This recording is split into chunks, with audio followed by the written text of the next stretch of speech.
En fait, c'était pendant. D'accord, pendant, mais je savais pas que j'étais enceinte.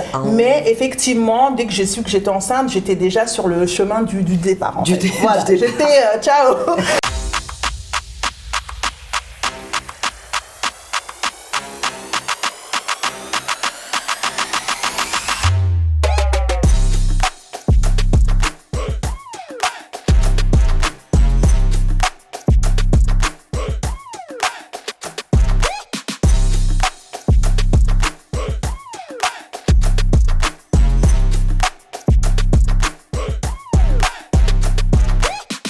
Bienvenue à toutes et à tous dans ce nouvel épisode de On se dit tout. Aujourd'hui, nous explorons un sujet à la fois complexe et profondément personnel, le choix de devenir mère célibataire. Pour en discuter, j'ai l'immense plaisir de recevoir Gina So Ferbert, animatrice et productrice télé. Le choix de la maternité en solo reste encore tabou dans de nombreuses sociétés et surtout dans les sociétés africaines. Être mère célibataire est souvent perçu comme une situation subie plutôt que choisie. Les stéréotypes et les préjugés sont tenaces. Certains pensent qu'une femme ne peut pas élever un enfant seule avec succès ou offrir la stabilité d'un foyer traditionnel. Ces idées fausses qui pèsent lourdement sur les femmes viennent compliquer une réalité déjà exigeante, celle d'être mère. En plus de jongler avec les défis quotidiens de la parentalité, ces mères doivent également affronter des critiques injustes et un jugement constant de la société. Cependant, de nombreuses femmes comme Gina ont fait le choix courageux de se lancer dans la maternité sans partenaire. Et elles parviennent à s'épanouir tout en assurant un avenir radieux pour leur enfant. Aujourd'hui, nous allons déconstruire ces préjugés, comprendre les réalités du quotidien des mères célibataires et donner la parole à une femme qui incarne à la fois force, courage et résilience. Gina, bienvenue. Merci beaucoup Diaka de m'inviter dans ton émission. Très belle intro d'ailleurs. Hein. J'espère quand même que j'ai bien prononcé ton nom. Très bien même, très très bien, tu l'as bien dit, pas de souci. C'est moi qui te remercie vraiment de participer à ce podcast. Et comme j'ai dit tantôt, on ne s'érige pas en donneur de leçons. Chaque invité se base sur son expérience personnelle et sur un sujet qui leur tient à cœur afin de partager leur expérience et peut-être ça peut aider aussi d'autres femmes et j'en suis sûre que ça le fera parce que c'est un sujet tabou, le choix d'être mère célibataire. Tout à fait. Et donc, merci pour ce partage d'expérience. Avec grand plaisir. Voilà. Vraiment. Mais avant de rentrer dans le vif du sujet, d'abord, qui est Gina ? D'accord. Eh bien, écoute, Gina, c'est une femme, voilà. Et c'est une femme qui essaye d'évoluer dans la vie, d'accord, qui essaye d'évoluer, une femme dans son temps, une femme libre, et qui essaye aussi d'inculquer à ses enfants le côté, pas féministe, parce que j'aime pas énormément ce mot. Tu me rejoins. Je dis toujours non. Je n'aime pas ce mot parce que je trouve qu'on peut mettre n'importe quoi dedans. Et au-delà de ça, nous ne sommes pas en train de réclamer des droits. Voilà, exactement. Les droits des femmes. Nous sommes en train de réclamer des droits humains. Exactement. Voilà. Au même titre que les hommes. C'est pour ça que moi aussi j'ai un problème avec le terme féministe. Voilà. Donc en fait, moi je me dis, on est tous humains, on a tous les mêmes droits, d'accord, et on doit tous essayer d'évoluer positivement. Donc moi je suis une femme, voilà, donc j'essaye de faire des choses, j'essaye de travailler, j'essaye d'élever mes enfants, j'essaye de leur inculquer des valeurs, et voilà. Et parle-nous de ton parcours. Mon parcours, en fait, il est très simple. Avant d'être animatrice, productrice, j'étais fonctionnaire à la mairie de Paris, voilà, donc je suis fonctionnaire à la base. Et au fur et à mesure, je sais pas, il y avait le côté culturel qui m'appelait parce que j'avais beaucoup d'amis qui étaient dans ce milieu et donc je les accompagnais en concert, je les accompagnais dans des défilés, je les accompagnais dans beaucoup ce milieu et je voyais qu'au fur et à mesure ça me plaisait aussi. Je sentais que quand je les voyais sur scène, quand je les voyais, et ben il y avait quelque chose en moi qui vibrait, il y avait quelque chose qui me plaisait et en fait un jour en venant en vacances ici, j'ai rencontré Parce que pour ceux qui ne savent pas, tu es d'origine guinéenne. Oui, je suis d'origine guinéenne. Mais tu vis en France. Mais je vis en France, exactement. Je vis en France avec ma famille, avec mes enfants. Et mais je connais énormément de personnes dans le milieu culturel ici. Et je me rendais compte que quand ils venaient à Paris, ou voilà, quand ils venaient en France, il n'y avait rien en fait, il n'y avait rien qui pouvait les accueillir, il n'y avait pas de médias, il n'y avait pas de, il y avait aucune structure qui pouvait les accueillir comme toi qui accueille des personnes pour parler de leur parcours. Donc du coup, je me suis dit, mais attends, il faut qu'on fasse un truc, il faut qu'on ouvre un média, il faut qu'on fasse quelque chose. Donc du coup, je me suis lancée dans Gina ça part en live, donc avec une émission où j'accueillais les artistes ou des personnalités. Quand elles venaient à Paris, on passait un moment ensemble, pareil, elles nous racontaient leur vie, leur parcours. Et c'est comme ça que j'ai commencé à rentrer dans le milieu culturel et à devenir animatrice et à produire. Ensuite, concerts, festivals. Là d'ailleurs, on vient de faire un événement. Avec Striker, hein. Exactement, avec Striker et d'autres artistes. Et parle-nous un peu de cet événement. Comment est-ce qu'il a vu le jour? En fait, cet événement a vu le jour, avec plusieurs autres personnes avec qui je travaille énormément à Paris, notamment l'Ambios, des personnes en fait c'est des opérateurs culturels et qui font énormément de choses à Paris, justement pour la culture. Et donc, on a décidé de se mettre tous ensemble pour essayer de créer un événement et faire aussi valoriser aussi la culture à Paris. Donc on a choisi Striker parce que déjà c'est de la nouvelle génération, c'est un artiste assez complet, hein, voilà. Et donc du coup on est parti sur ça et Dieu merci, ça a cartonné, ça a super bien marché et donc rendez-vous en 2025. Pour le prochain. Est-ce que tu peux nous dire qui sera le prochain invité? Je t'avoue, on est en train de bosser dessus. Je ne sais pas encore, mais dès que je le sais, je te le dis. Ok. Pas de souci. Et donc, nous allons rentrer dans le vif du sujet. Le choix de devenir mère célibataire. Qu'est-ce qui t'a motivé à faire ce choix? Et ça veut dire quoi d'abord? Lorsque tu dis j'ai choisi d'être mère célibataire, qu'est-ce que tu entends par là? Ok, en fait, donc j'explique. Donc moi j'ai 2 filles, voilà, la plus grande a 12 ans, elle va sur ses 13 ans, et la plus petite elle a 9 ans, d'accord, d'ailleurs que j'embrasse très fort. Et en fait, moi j'ai choisi, comme tout le monde, hein, voilà, j'ai eu mes enfants, j'étais en couple, et quand j'ai eu ma deuxième, en fait, je me suis séparée du père de mes enfants, et en fait, c'est pas quelque chose que j'ai vécu comme un drame, en fait. Déjà, ça se passait pas super bien, mais j'ai fait le choix, sincèrement, d'élever mes enfants seuls parce que, pour moi, les enfants avaient besoin d'une stabilité. Et même moi, j'avais besoin d'une stabilité, d'accord? Donc du coup, je suis partie avec mes enfants, on a vécu ensemble, jusqu'à maintenant, c'est moi qui m'en occupe. Et j'ai fait ce choix parce que pour moi, c'était compliqué de faire rentrer un homme dans cette histoire. Parce que déjà, je suis très fusionnelle avec mes enfants.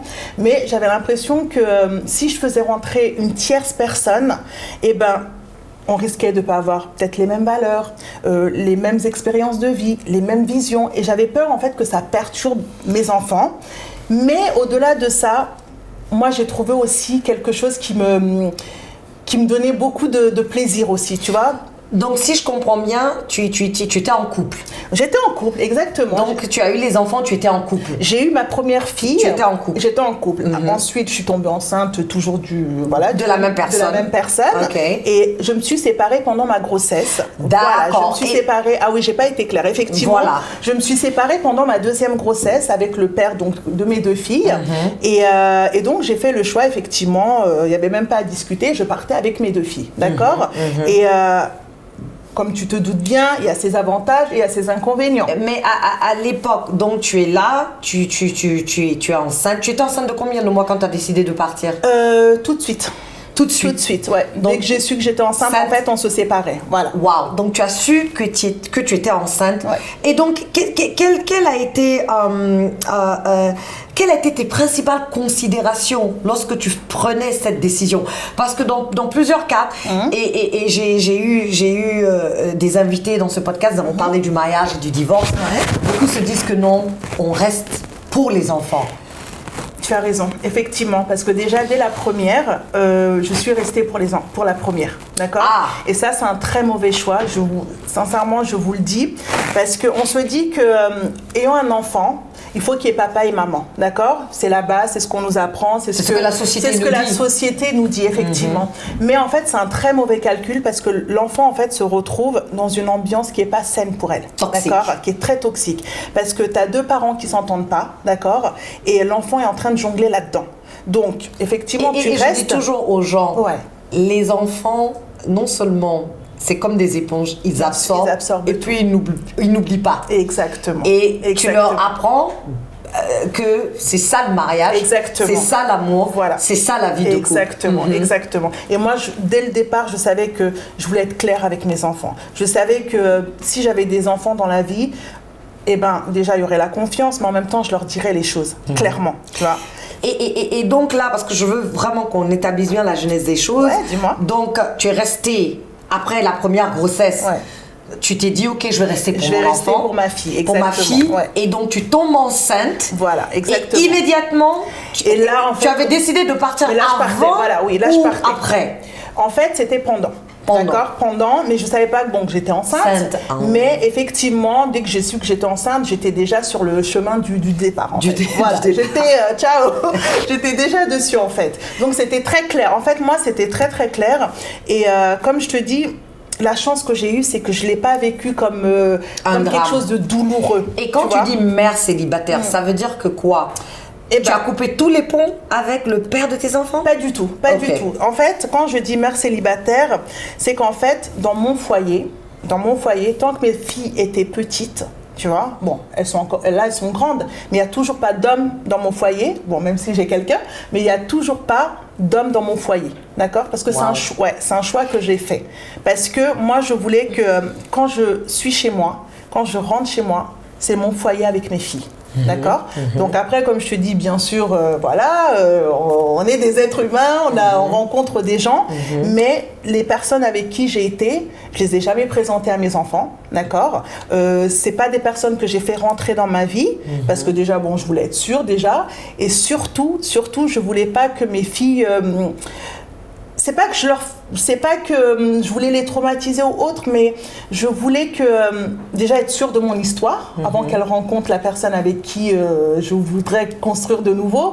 Mais en fait, je voulais vraiment garder ce cocon avec mes filles. Voilà, parce que c'était mon repère, c'est le repère de mes filles, et pour moi, c'était très important. C'est ça. Et donc là, mais leur papa est-il actif dans leur vie, ou bien c'est toi qui es maman et papa?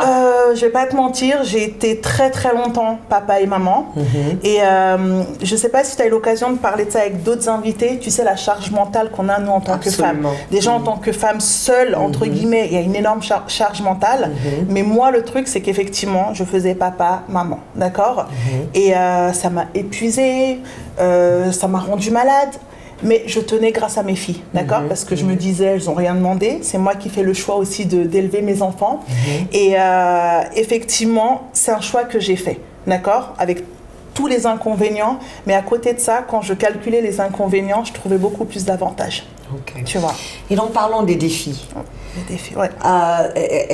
Je sais que les défis... Parle-nous des défis que tu as rencontrés, non seulement au niveau personnel, mais aussi au niveau professionnel. Bien sûr. Parce que là, si c'est toi qui as les deux casquettes, quels sont les défis auxquels tu as eu à faire face? Les défis, justement, c'était simple. J'avais les enfants, j'avais le travail, j'avais les projets, j'avais la vie sociale, j'avais les activités.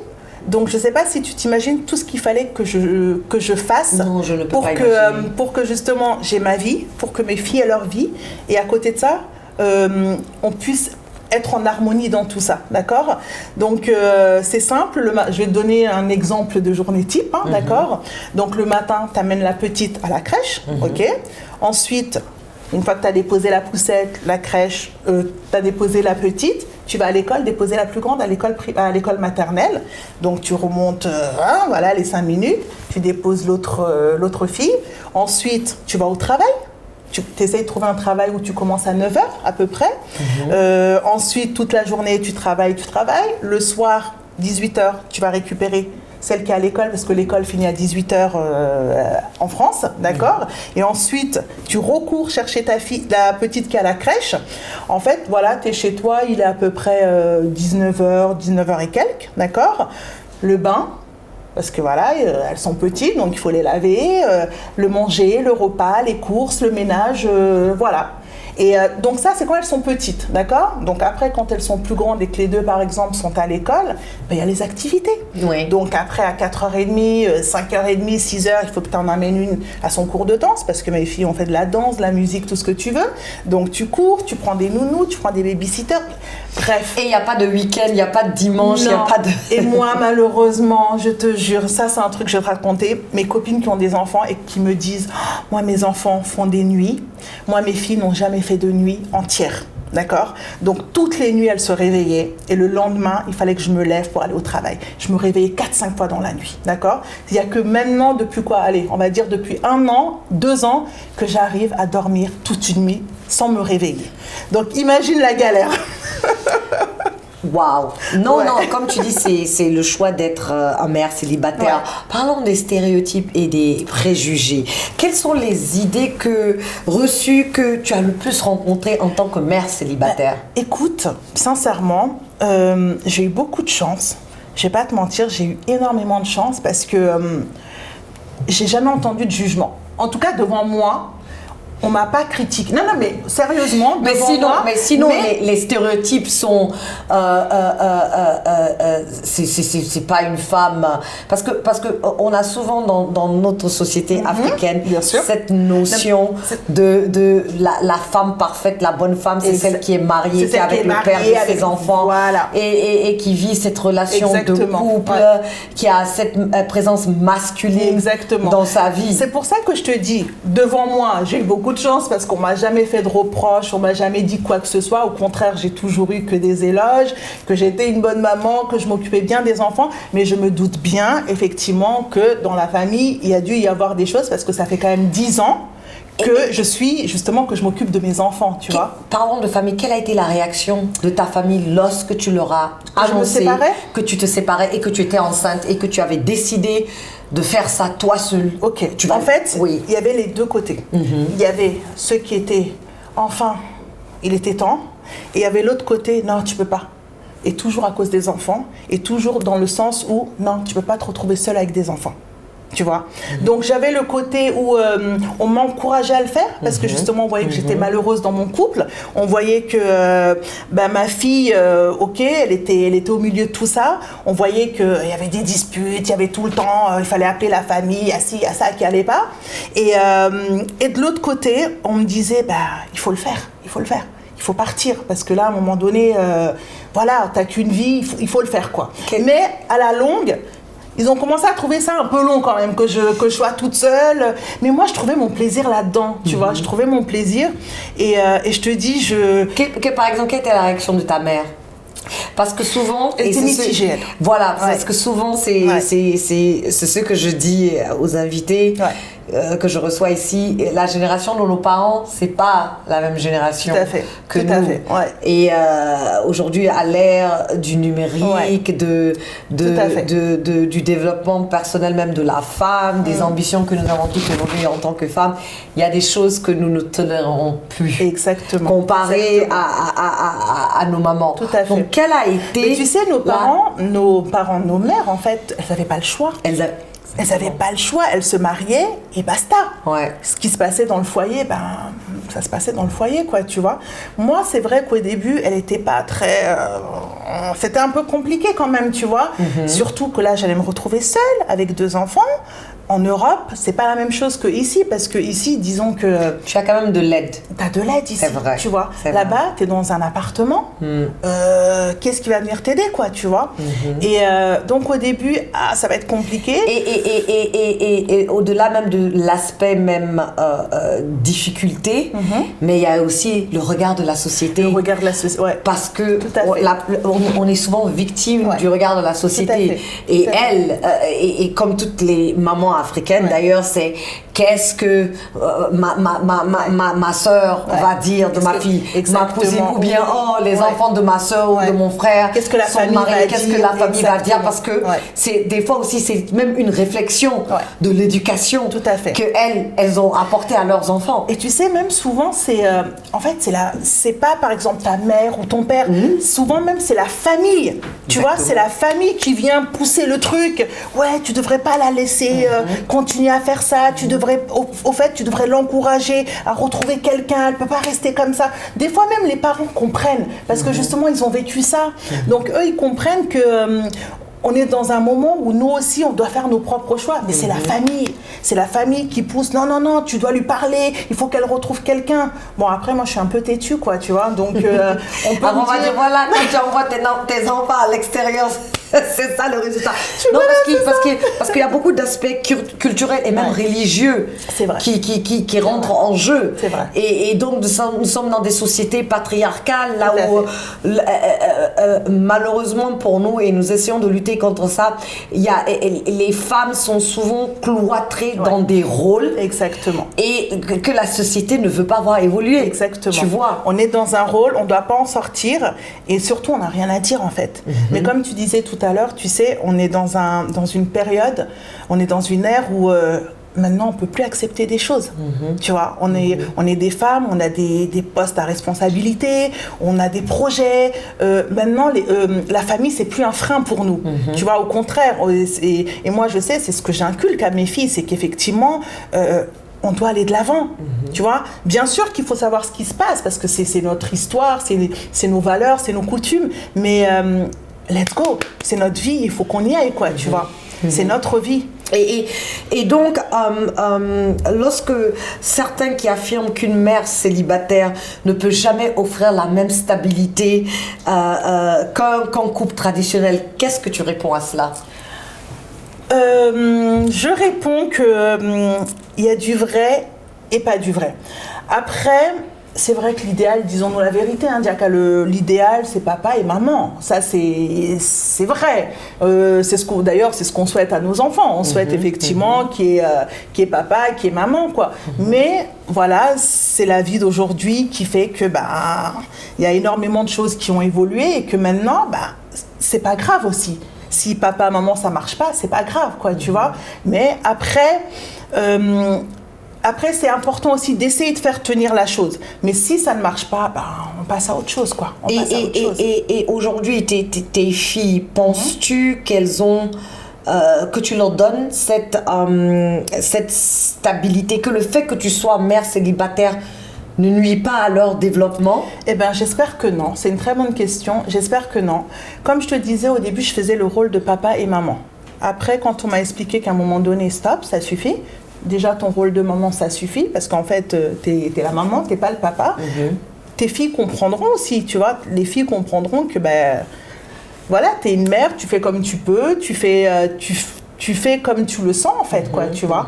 Mais par contre, tu vois, ce que je dis à mes filles, c'est qu'effectivement, je leur souhaite quand même d'être avec leur mari, de fonder un foyer, d'être avec leur mari quand même, tu vois. Mais après, voilà, comme je te dis, si ça marche pas, ça marche pas. Mais as-tu des fois des moments de culpabilité? Ou as-tu eu? J'en dormais pas au début. Ouais. J'en étais malade. Ouais. Oh, purée. Ouais, tu vois, rien que t'en parler, et encore je l'ai dépassé parce que c'était il y a très longtemps, tu vois. Mais effectivement, j'avais une grosse culpabilité parce que je me disais que j'enlevais le père de mes enfants à mes filles, alors que c'était pas du tout ça. J'ai réussi à déconstruire ce truc en me disant non, c'est pas toi qui as enlevé le père de tes enfants. Si le père de tes enfants choisit d'être absent, c'est lui. Toi, tu es toujours là en fait, tu vois. Mais dans ta tête, c'est...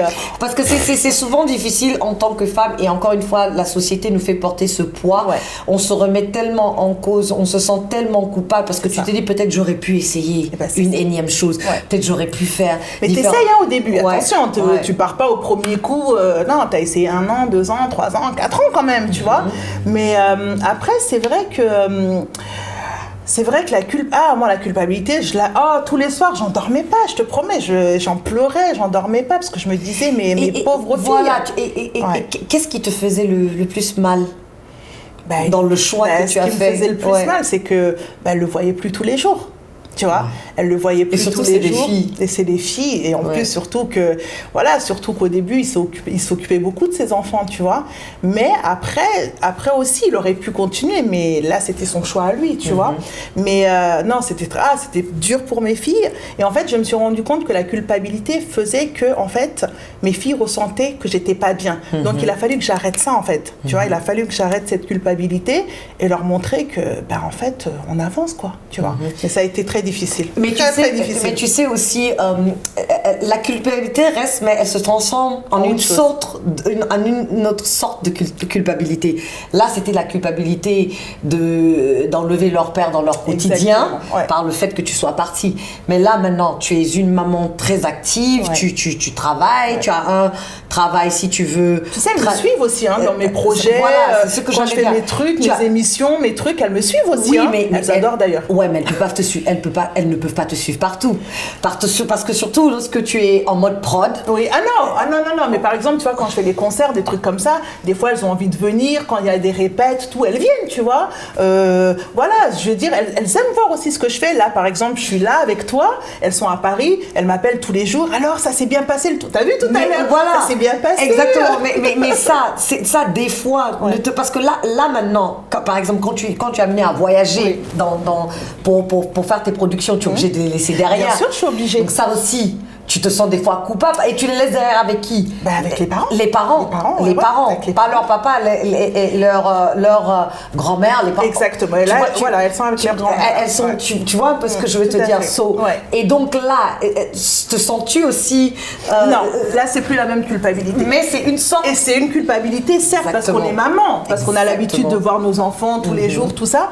Mais là, en fait, cette culpabilité, je l'avais. Mais elle s'est transformée en fait, là, c'est quelque chose que je fais aussi pour elle, tu vois. C'est quelque chose que je fais aussi pour qu'elle me voie heureuse, pour qu'elle me voie... Parce qu'elles savent que c'est quelque chose que j'aime. Donc forcément, cette culpabilité, elle est plus « Oh, j'abandonne mes enfants ». Non, c'est que je fais ça aussi pour mes enfants, en fait, tu vois. Et parce que si c'est quelque chose de bien pour moi, forcément, ça sera bien pour elle, tu vois. Et donc, tu l'as dit tantôt que ton espoir, c'est bien sûr que tes filles soient en couple, bien sûr. Si demain, elles veulent perpétuer le même choix que toi, sachant tout ce que tu as traversé pour en être là aujourd'hui, est-ce que ce serait un choix que tu vas encourager? En fait, je vais pas te mentir, Diaka, je les encourage à rien, d'accord. Elles doivent aussi vivre leur expérience. Mais c'est vrai que, comme je te disais, je leur dis, l'idéal, c'est d'être avec leur mari, d'accord. Mais je leur dirais aussi que si ça ne va pas, après avoir essayé, si ça ne va pas, il faut qu'elles pensent à autre chose, quoi, tu vois. Et tu sais, souvent dans la société, même dans les médias, on voit les stéréotypes, comment les mères célibataires sont représentées au niveau des médias, au niveau de la société. Et donc, c'est important d'avoir des gens comme toi qui en parlent, qui vraiment... crève l'aspect. Oui. Comment on dit l'abcès. Je te jure. Je pense que je suis dyslexique. Il y a des mots que je ne peux pas dire. Qui crée l'abcès. Maintenant, tu travailles. C'est pas facile. Qui crée l'abcès. Exactement. Et sur les sujets pareils. Mais là, j'ai retenu quelque chose que tu as dit. Dis-moi. Donc, ça fait presque 10 ans. Ça fait 10 ans. Que tu es mère célibataire. Mais... Et tu veux que je te dise un truc? Oui. Ça fait 10 ans que je suis mère célibataire. Oui. Après, effectivement, j'ai rencontré des personnes. Mais tu sais, mes filles aujourd'hui, là. Maman, quand est-ce que tu nous présentes notre nouveau beau-père? Mais c'est ce que je suis en train de te dire. Là, c'est mes filles. Donc, ils sont en train de me fatiguer. Tu vois? Mais attends, mais c'est super important. Je veux revenir sur ça. Dis-moi. Tu dis que ça fait maintenant 10 ans. Ouais. 10 ans. Oui, ça fait 10 ans. Tes filles n'ont jamais rencontré un de tes compagnons. Exactement. Jusqu'à aujourd'hui. Exactement. Donc, comment tu as réussi à gérer cela? Parce que j'imagine, tu rencontres quelqu'un, vous partez en date, commencez à parler de votre vie, chacun, et toi tu dis, bon, écoute, je suis mère célibataire, mais tu ne verras jamais mes enfants. Oui, je comprends ce que tu veux dire. Tu vois ce que je veux te dire? Effectivement, tu peux être avec quelqu'un qui te dit, c'est bizarre, je sors avec quelqu'un, je peux pas aller chez elle, je peux pas rencontrer ses enfants, Et c'est comme si en fait, ça n'avait pas de sens en fait cette histoire. Ah, mais si les rôles sont reversés, si c'est toi la femme, un homme te dit ça, tu vois, c'est que c'est un meurtrier en série. Non mais moi j'allais dire ciao en fait, tu vois. Ouais, Moi-même j'allais m'énerver, j'allais me dire mais comment ça, je suis avec quelqu'un qui veut pas que j'aille chez lui quoi, tu vois. Mais en tout cas moi c'est comme ça que je l'ai vécu ces dernières années, tu vois. Et je suis sûre que tu as eu des gars qui ont dit écoute meuf, je comprends pas ton délire là. J'en ai eu, mais en fait. Pour moi, mes filles, elles passent tellement avant tout. Je suis d'accord. Que je peux arrêter une histoire parce que... Combien d'histoires tu as arrêté à cause de cela? Parce que quand même, pour tenir 10 ans, ça veut dire qu'au fait, tu ne reçois personne chez toi. Je reçois jamais personne. Tu ne reçois jamais personne. Jamais. Et même le temps que tu passes avec eux est très limité, surtout si la personne n'a pas accès à chez toi. Parce que la plupart du temps, tu es entre boulot, mais t'as raison, tout à fait. Et tes enfants. Raison, donc, combien de relations tu as sacrifiées comme ça? Certaines. Certaines? Ouais, certaines. Mais en même temps, tu vois, si tu les sacrifies, ça veut dire que c'est pas les bonnes relations en même temps. Tu vois? Parce que si tu es avec quelqu'un qui c'est censé être la personne, bah elle va comprendre. Mais par exemple, quelle a été ta plus longue relation? Ma plus longue relation. Pendant ces 10 années-là. Ouais, ma plus longue relation, sincèrement, en plus, la personne, j'arrivais à la voir très souvent. Sincèrement, c'était 2 ans. Un truc comme ça, ouais. 2 ans, ouais, pendant 2 ans, la 2 ans. personne n'a jamais rencontré tes enfants. Elle a jamais rencontré mes enfants. Mais à la fin, tu sais, les enfants aussi, ils comprennent un peu, tu vois, quand tu es au téléphone, quand il y a oui, mais non, mais je parle aussi de l'autre côté, tu vois ce que je veux dire. Tu sors avec une femme pendant 2 ans. Mais moi, j'allais chez la personne. Oui, mais tu vois, mais je comprends ce que tu dis. Tu hein. vois, je comprends. Moi, je l'aurais mal vécu. C'est quand même lourd. Tu es d'accord avec moi? Je suis d'accord. Voilà, c'est quand même. Mais c'est un sacrifice que tu as accepté de faire pour la stabilité. Parce qu'il faut comprendre aussi, c'est pas un choix qui est facile. C'est pas un choix facile, mais moi, je l'ai jamais vécu mal, en fait. Tu vois, je vais pas te mentir, j'ai jamais vécu mal le choix que je veux pas un autre homme vienne éduquer entre guillemets mes filles, tu vois. Moi, c'est pas quelque chose que j'ai vécu hyper mal. La seule chose qui pouvait mal se passer entre guillemets, c'est que par moments, je sentais que mes filles avaient besoin de présence masculine. Donc là, à ce moment-là, après, j'ai beaucoup d'amis garçons aussi, tu vois. Là-bas, j'en ai énormément. Donc, quand je voyais que mes filles il y avait un peu de manque, eh ben, on allait voir un ami. Même mes amis garçons, tu vois, j'en ai, sincèrement, sont rarement venus chez moi. Mais après, voilà, mes filles les voient à l'extérieur, on fait des choses ensemble, on va au Disney ensemble, on va au resto ensemble, on fait plein de choses ensemble, en fait. Mais pour moi, ça n'a pas été quelque chose de... C'est pas quelque chose, tu vois, que j'ai vécu pendant ces 10 années comme si c'était quelque chose de horrible, tu vois. Mais là, je pense que... Non, c'est pas quelque chose, ça peut pas être horrible parce que c'est mon choix. C'est ton choix, exactement. Et ce sont tes enfants, tu le fais pour tes enfants. Mais je veux dire, c'est lourd, au fait. Ben, c'est lourd parce que, comme je te disais, tu fais le rôle de papa, de maman, tu vois. Mais bon, après, à un moment donné, tu fais que ton rôle parce que sinon, c'est trop, quoi, tu vois. Mais en même temps, comme je suis quelqu'un, je fais énormément de choses. Comme je te dis, je les embarque avec moi. Elles ont aussi leur vie à côté, elles font leurs choses. Donc, en fait, l'un dans l'autre, tu trouves un équilibre. Mais là, comme je te dis, maintenant, tu vois, c'est elle qui me fatigue. Maman, c'est bon, on veut que tu trouves quelqu'un, on veut que tu nous présentes ton copain, tu vois. Mais là, je vois, c'est moi qui bloque maintenant parce que voilà, j'ai pris l'habitude, tu vois, pas de cacher, mais j'ai pris l'habitude qu'il n'y ait personne. Donc, c'est à moi aussi d'inverser ce truc maintenant, tu vois. Oui, absolument. Ouais. Et donc, parce que tu imagines, toi, tu es dans une relation. Donc, parce qu'à cette allure, on dirait, c'est quand tu auras fini le mariage, tu viens. Coucou les filles, voici votre nouveau père. Non, quand même pas. Tu vois, sincèrement, non, mais on fera les choses tranquillement. On fera les choses, je présenterai et qu'est-ce que tu réponds à ceux qui disent, ouais, les mères célibataires ne sont pas des femmes sérieuses? Qu'est-ce que tu réponds à cela? Franchement, moi, je suis sérieuse, donc je m'en fous, tu vois. Ouais. Et le regard des autres, c'est pas trop mon problème. Mais... en fait, je répondrai rien, je ferai ma vie, quoi. Tu vois. Parce que tu peux être avec ton mari et pas être sérieux, tu peux être célibataire, pas être sérieux, tu vois. Rien à voir. Ça n'a rien à voir. C'est la personne. Le fait d'être mère célibataire n'a rien à voir avec ton caractère. Exactement. Ouais. Exactement. Tu peux être la fille d'un imam et être malhonnête. Voilà. Donc, exactement. Voilà. En tout cas, c'est super intéressant. Maintenant, nous allons prendre les appels. Tu vas répondre aux questions des auditeurs. C'est parti pour les appels. Bonsoir, moi c'est Lamine Diawara. Je suis diplômé en sciences de l'information et de la communication à l'ISIC de Kountia. Je suis votre émission sur YouTube et j'aime bien l'émission. Et moi, je voudrais poser une question. Quel conseil donneriez-vous à une jeune femme qui hésite à devenir mère célibataire pour peur des critiques? Et c'était juste ma question. Très bien. Ok, en fait, il n'y a pas vraiment de conseils à donner. C'est qu'à un moment donné, comme j'expliquais, si ça ne marche pas dans un couple, ça ne sert à rien de forcer, de rester. Donc, dans ce cas-là, tu pars. Et après, tu essayes d'aller de l'avant, tu essayes de faire les choses quoi, avec tes enfants, avec ta famille, avec tes amis, avec tes proches. En fait, il faut pas être seul dans cette situation, il faut être soutenu.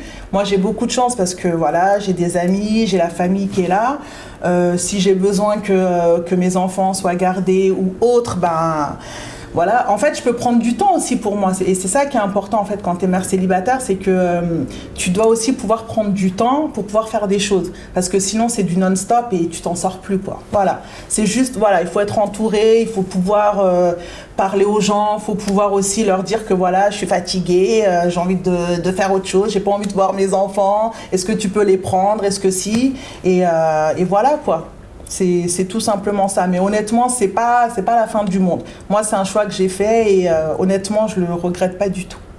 Très bien. Prochaine question. Bonjour.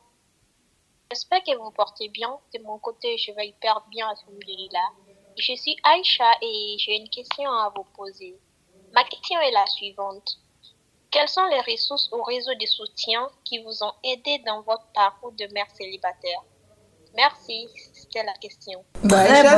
Aïcha, c'est une super bonne question. C'est ce que je disais en fait tout à l'heure, c'est qu'effectivement, faut pas se sentir, il faut pas être seul parce que si tu es seul en plus avec tes enfants, ça va être un peu compliqué. Il faut que tu puisses compter sur ta famille, sur tes proches, au pire des cas, prendre une babysitter. Mais en tout cas, voilà, il faut que tu puisses avoir quelqu'un avec toi, quelqu'un à tes côtés en fait. Il ne faut pas que tu te sentes seule parce que là, tu vas déprimer, ça va mal se passer et les enfants aussi vont le ressentir. Donc vraiment, il ne faut pas être seul dans ce genre de situation. Il faut avoir ta famille, il faut avoir des amis, même faire des choses avec tes amis. En fait, voilà. Mais même aussi le côté de la charge mentale, peut-être aussi voir aussi des professionnels parce que ça aide. On peut voir aussi des professionnels, mais moi je sais ce qui m'a aidé. Déjà, c'est quand j'ai arrêté de faire papa et maman. Tu vois, c'est ce que je te disais au début, vu que je culpabilisais. Je faisais papa, maman, et le jour où j'ai dit hey, stop, maman, ça suffit. Et ben déjà là, ça m'a permis d'enlever aussi pas mal de choses, tu vois.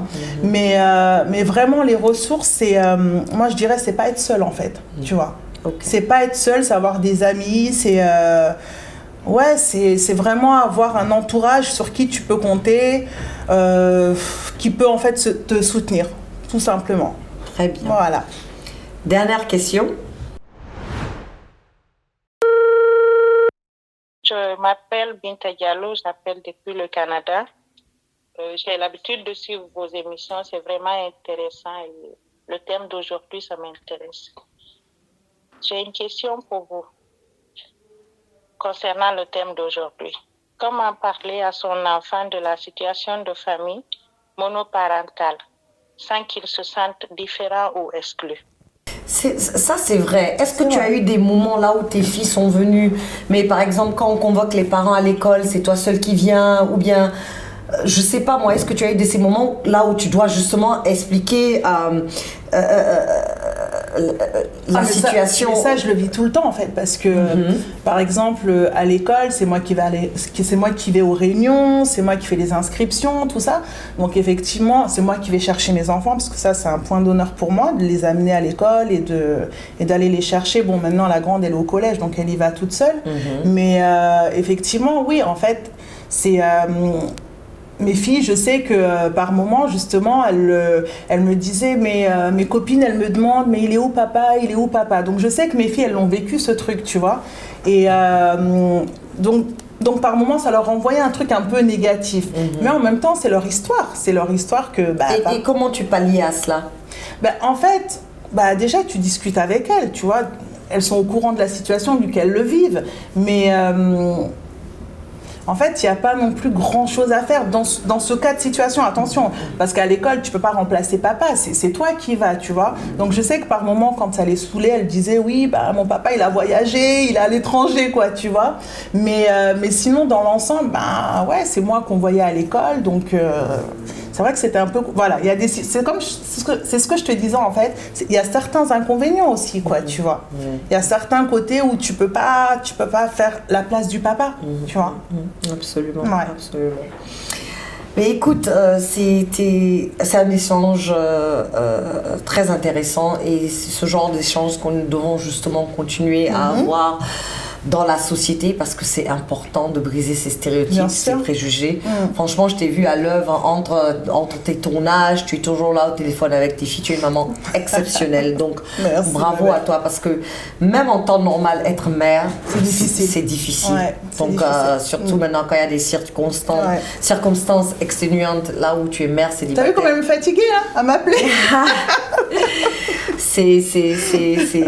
Ouais. Donc, en tout cas, bravo à toi. Et bravo à toutes, en fait. Hein. Voilà, ouais. C'est vrai. Bravo à toutes ces mamans célibataires, toutes ces mamans qui s'occupent de leurs enfants. En fait, bravo même aux mamans, j'ai envie de te dire. Bravo aux mamans tout court. Exactement, parce que être mère, déjà, c'est hyper difficile. Tu vois, c'est déjà hyper difficile. Et bravo à nous toutes, en fait, tout simplement, quoi. Absolument. Un dernier mot. Bah écoute, un dernier mot, super émission. Merci de m'avoir invitée et j'espère on se revoit très vite. Absolument. En tout cas, Gina, cet échange nous rappelle qu'il existe plusieurs chemins vers la maternité et que chaque femme a le droit de choisir le sien sans jugement. Être mère célibataire n'est pas synonyme de faiblesse ou d'échec, mais bien d'une force extraordinaire, celle d'assumer pleinement sa vie et ses décisions qui la façonnent. Derrière chaque mère et chaque mère célibataire, il y a une histoire de résilience, d'amour inconditionnel et de volonté de bâtir un avenir meilleur pour ses enfants. Aux femmes qui écoutent cet épisode et qui vivent cette réalité, sachez que vous n'êtes pas seules. Votre parcours est unique et il est important de célébrer chaque étape de votre voyage. Peu importe ce que disent les autres, vous avez la force en vous de tout surmonter et d'offrir à vos enfants un amour et une sécurité incomparables.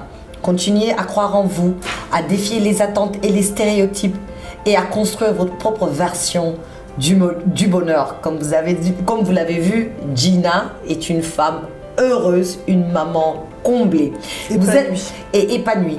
Vous êtes l'exemple même de la résilience et du courage et cela mérite d'être reconnu et applaudi. C'était tout pour cette semaine de 11 et tout. En tout cas, c'était un plaisir pour moi de partager ce parcours exceptionnel de Gina. Et très chers téléspectateurs, n'oubliez pas que chaque histoire est précieuse et chaque choix compte. À la semaine prochaine pour un tout nouvel épisode de On se dit tout. Ciao.